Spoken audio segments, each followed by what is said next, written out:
ಉತ್ತರ ಕರ್ನಾಟಕದ ಪ್ರತಿಷ್ಠಿತ 3000 ಮಠಕ್ಕೆ ಶ್ರೀ ದಿಂಗಲೇಶ್ವರ ಮಹಾಸ್ವಾಮಿಗಳನ್ನ ಉತ್ತರಾಧಿಕಾರಿಯಾಗಿ ಸ್ವಾಗತಿಸಬೇಕು.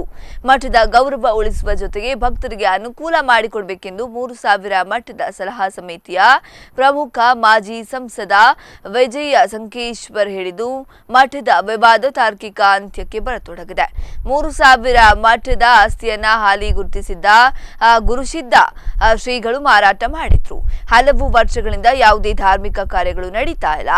ಇವರನ್ನ ಉಳಿಸಲು ದಿಂಗಲೇಶ್ವರ ಶ್ರೀಗಳು 1 ಕೋಟಿ ರೂಪಾಯಿಯನ್ನ ತಿಪಟೂರಿನ ರುದ್ರಮುನಿ ದೇವರಿಗೆ ಕೊಟ್ಟಿದ್ದಾರೆ. ದಿಂಗಲೇಶ್ವರ ಶ್ರೀಗಳು ಯಾವತ್ತೂ ಮಠಕ್ಕೆ ಉತ್ತರಾಧಿಕಾರಿಯಾಗಲು ಪ್ರಯತ್ನ ಪಟ್ಟಿಲ್ಲ ಎಂದಿದ್ದಾರೆ.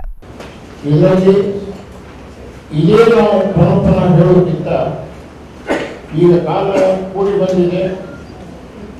ಲಿಂಗಾಲೇಶ್ವರ ಸ್ವಾಮೀಜಿಯವರ ಮೇಲೆ ಇದ್ದ ಕೆಲವು ಕೇಸುಗಳು ಕೂಡ ಇವತ್ತು ಕೋರ್ಟ್ನಲ್ಲಿ ಡಿಸ್ಮಿಸ್ ಆಗಿದ್ದಾವೆ. ಆದ್ದರಿಂದ ನಾನು ವೈಯಕ್ತಿಕವಾಗಿ ಇವತ್ತು ಹೇಳುವುದಂದರೆ, ಈ ಕೂಲಂಕುಷವಾದಂಥ ಈ ವಿಷಯವನ್ನು ನಮ್ಮ ವೀರಶೈವ ಮುಖಂಡರು, ಮಠಾಧೀಶರು, ವಿಶೇಷವಾಗಿ ಗುರುಸಿದ್ದರಾಜೇಂದ್ರ ಸ್ವಾಮೀಜಿಯವರು ಮತ್ತು ಲಿಂಗಾಲೇಶ್ವರ ಸ್ವಾಮೀಜಿಯವರು ಆದಷ್ಟು ಬೇಗ ಇದನ್ನು ಎತ್ತಕ್ಕೆ ಮಾಡಿಕೊಂಡು ಸರಾಗವಾಗಿ ಇಬ್ಬರು ಜೊತೆಯಿಂದಾಗಿ ಆ ಮಠವನ್ನು ಅಭಿವೃದ್ಧಿ ಮಾಡಬೇಕು. ವೀರಶೈವರ ಅನೇಕ ದಿವಸದ ಏನೋ ಒಂದು ಕನಸಿದೆ, ಅದು ಈಡೇರಬೇಕು ಅನ್ನೋದು ನನ್ನ ಆಶೆ.